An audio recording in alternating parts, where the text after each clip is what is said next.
您为什么看不上这小伙子呀？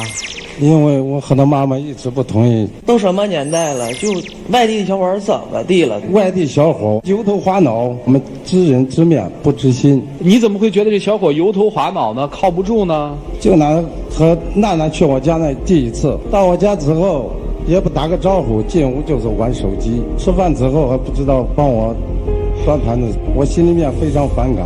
可能是我做的不是太好，因为怎么说呢，我第一次跟女孩回家看父母，对不对？本身我就很认生一人，是不是第一次去了，他肯定会紧张。再一就是他家本身就能说普通话，我就不明白怎么回事，去了以后就全是家乡话，我就好多都听不懂。可以问我呀。当时那么紧张，谁能想到啊？再说也不好意思啊。那你去的时候，我提前回老家，我都已经跟你说了，我说你去我家的时候，你第一次去，你穿的体面点儿，像样点儿。然后你去的时候，你就拎了几个苹果，一个塑料袋，然后买了2瓶红酒，上面还写着促销价50块钱。这就不错了，还有人把打开了成条烟往出送呢。你这样，因为你是第一次到我家嘛，大家都过来看，还是穿了一个白 T 恤、牛仔裤，就特别随便的就来了。挺帅的吗？我就觉得，我觉得他帅，可是我好，我先问一件事儿，姑娘，你是想跟小伙分手还是不想分啊？不想，但是现在是我爸不同意我们两个在一起。行，你别说了啊，我问问你，你能离开他吗？不能，他是我这么长时间以来遇到的最合得来的一个，一直也相处的特别的融洽。你的资料上面写的你现在无业是吧？对，这段时间大概有多久？半年左右了吧。听说这个姑娘帮你还了5万块钱的账，是吗？对，之前因为跟朋友一块商量，准备想开手机店嘛，实施到要营业的时候，朋友中间有这个钱不是他给我要的，他连续好几天一直不停的接电话，然后情绪特别不好，我就偷偷的翻到他的手机，发现他朋友在给他催这个债，然后我就把钱还给他朋友了。我爸就觉得这个男孩肯定是在骗我的钱。一直到现在你没个稳定的工作，干不1个月你就换另外一个新的工作，1个月干不了又换另一个新的工作，你拿什么去养他？这个资料上面娜娜写的是服装销售是吧？我是自己的服装店。你干嘛不跟他一起开店呢？他做的是女装，我就不太懂。再一个就是，我本身不想就好像就直接就参与进去，好像我有什么那个企图是。你了解他工作的辛苦吗？不是很了解，因为平时我们俩在一起的时候都是他忙他的，我忙我的。好吧，接下来我给你看一个小片，我们记者记录了这个姑娘忙碌的一些影像，拿给你看看。我希望你了解，站在你对面。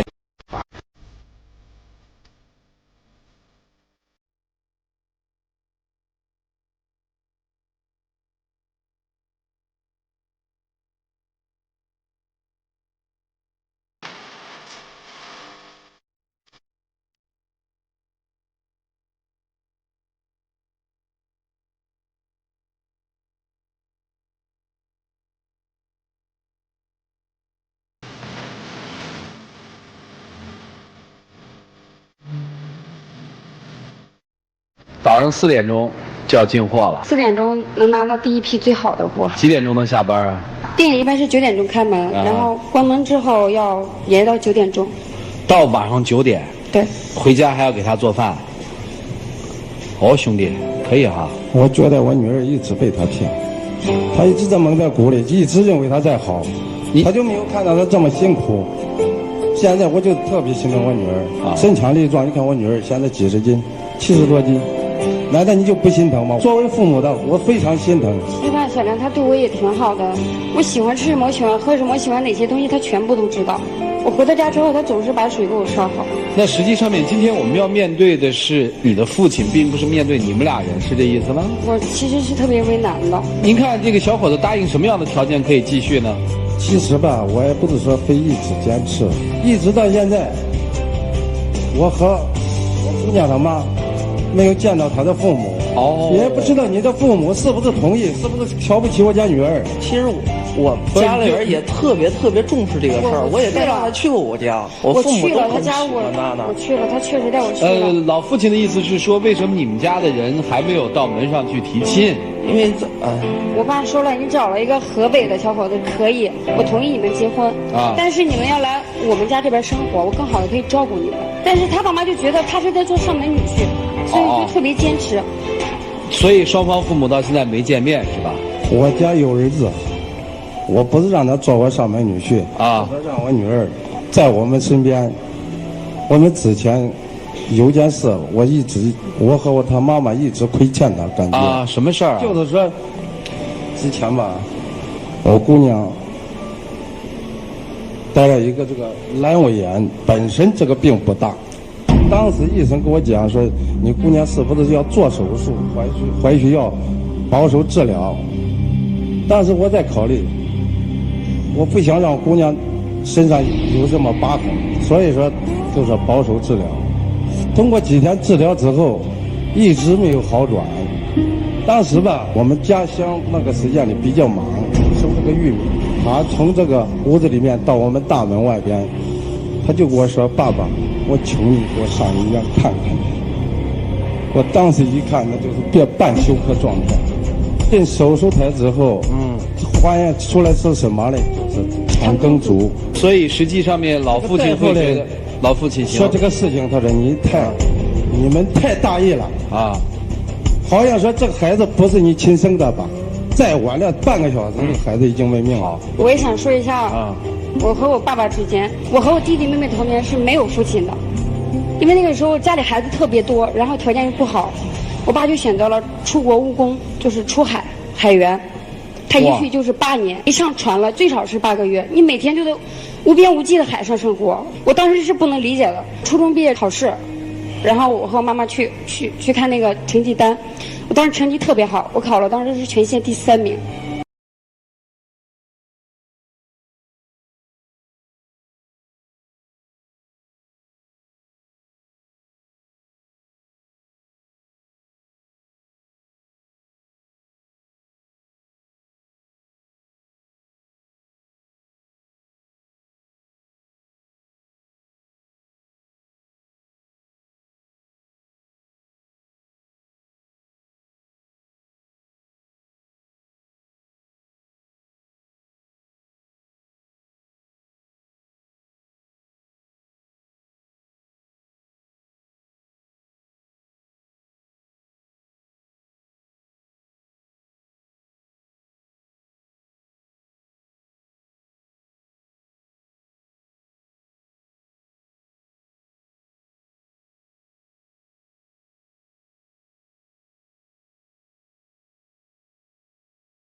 问题好不好？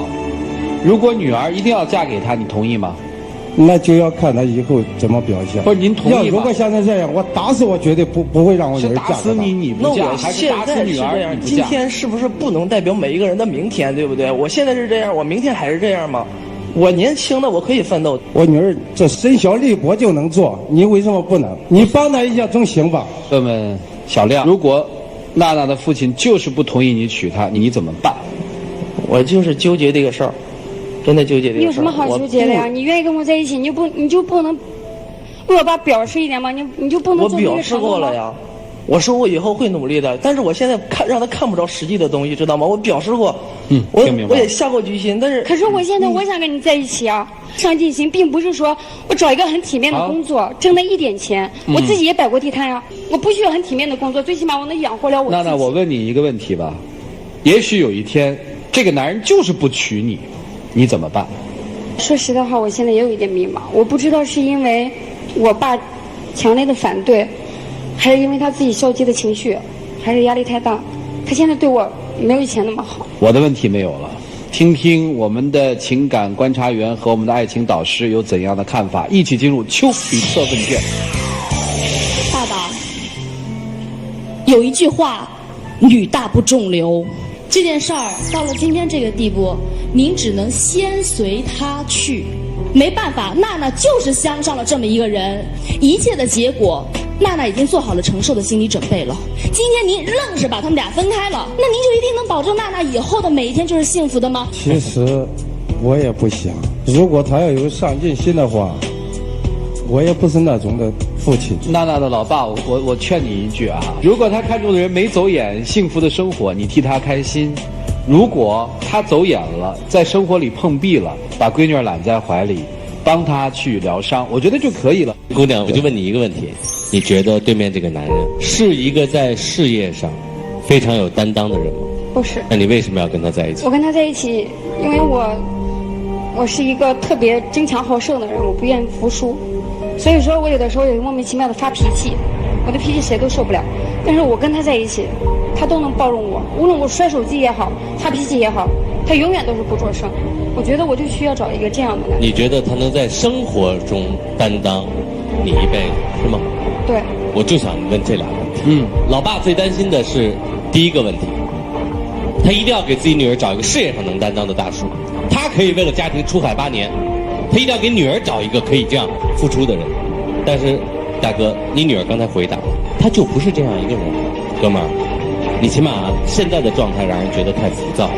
娜娜和上一个小姑娘是天壤之别。对，就娜娜她其实是一个小妈妈，我不知道大家有没有注意到，爸爸要讲那个故事的时候，娜娜会下意识的这样安抚父亲。连父亲在他眼里其实都是一个大男生，那他跟这个男生的关系当中也是一个我们能够看到的，其实是一个妈妈在尽心尽力的呵护自己的孩子。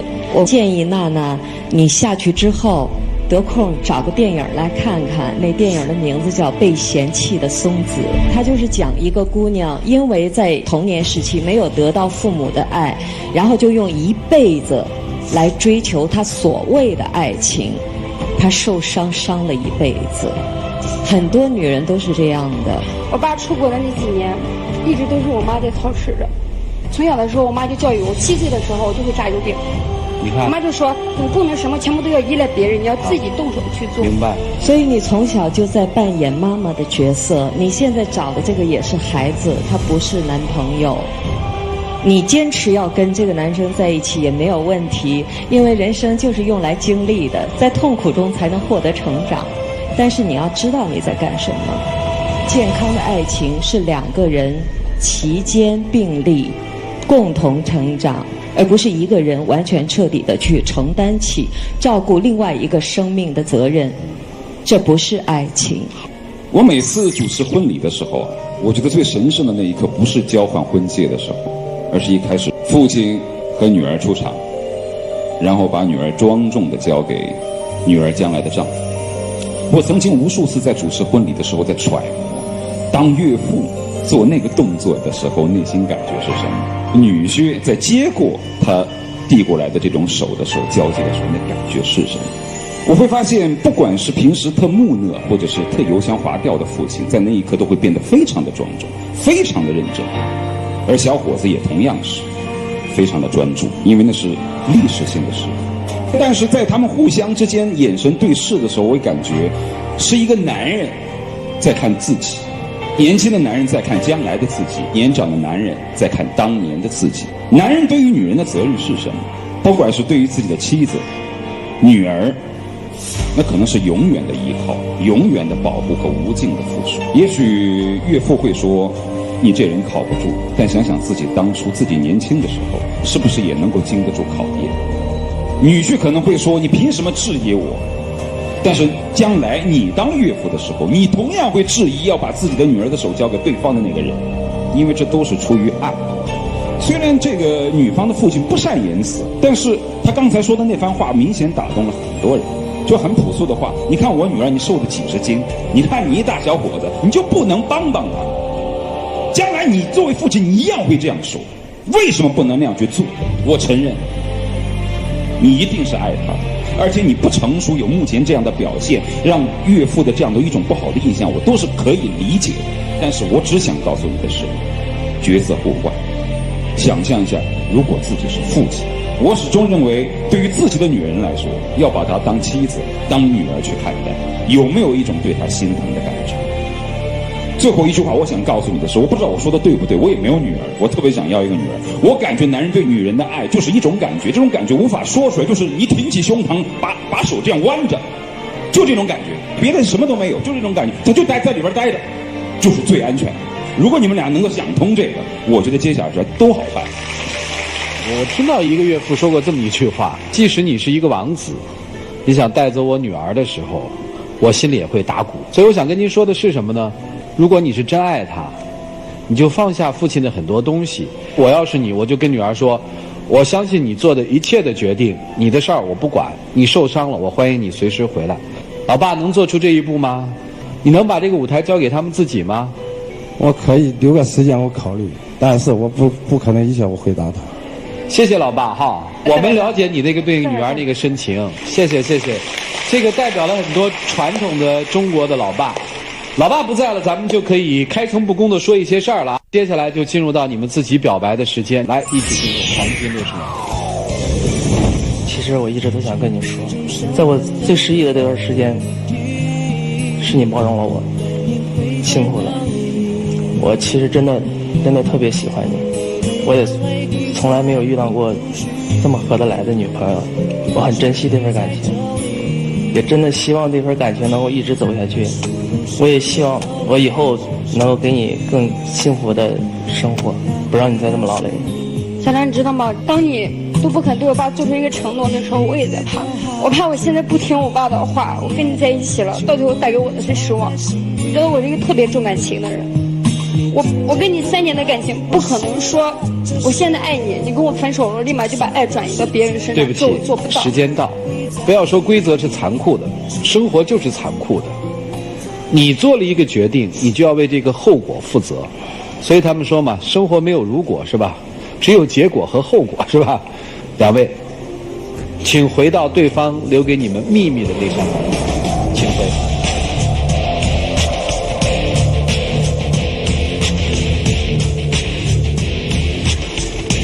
来，请关门。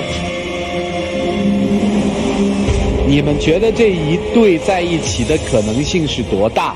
如果你们觉得可能性很大呢，选赞成；你们觉得哎呦两个人好像有点不合适哦，就请你们选反对。来，各位，请表决。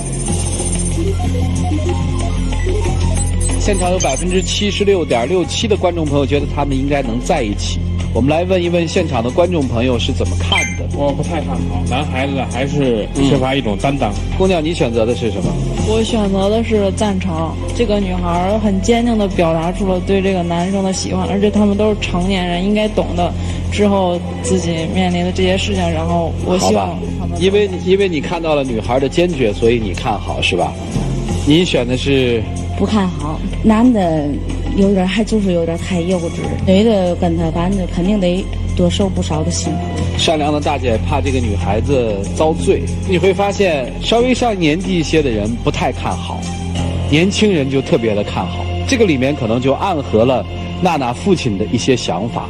当然了，我们说爱情还是2个人决定的事情。接下来我们一起数5个数，看看这对年轻朋友他们自己的选择是什么。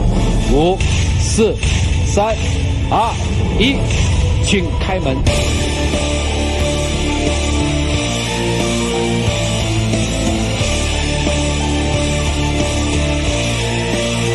来，有请2位。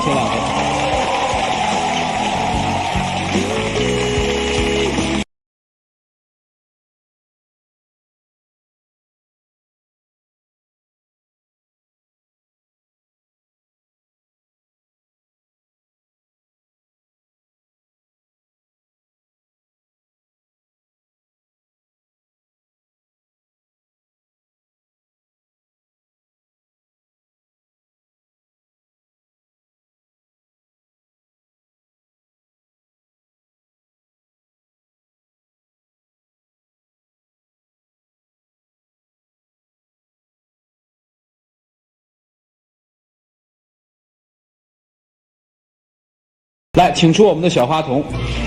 娜娜的老爸在吧？谢谢你。娜娜的老爸，他一会儿要求婚了啊，行吧？我还是想再考验考验他。你们家闺女儿，刚才陈老师说了上半句，下半句我给你说个全句好吧？叫女大不中留，下半句是留下结冤仇。自己考虑吧，还考验啥？他现在恨不能就扑在他怀里。当然，我希望他幸福了。那完了吧？考验是一码事嘛，你就祝福一下不就得了吗？我不知道我爸是想说现在先不要结婚，然后结婚的话等到2年之后。你这个老爸呀，真是！来，你要有女儿，你也会这么想。我有女儿，我闺女的事儿我早说了。来，您过来，我早说了，愿嫁谁嫁谁。说不好听的话，他就是一杀人犯，我只能跟他说，你跟杀人犯怎么能在一起？他说我就要跟他在一起，我说那你去吧，因为我无法体验他的人生，我真的这么想。所以啊，我跟你说，有闺女的老爸都靠边站，咱养大了全属于社会，跟咱一点关系都没有。你现在能不能给他们一点祝福啊？我祝你们在一起幸福。嗨，对。哎，不对呀，这事儿是我帮你说成的，请我们吃喜糖啊！感谢杰利亚为本节目嘉宾订婚提供的套装礼盒。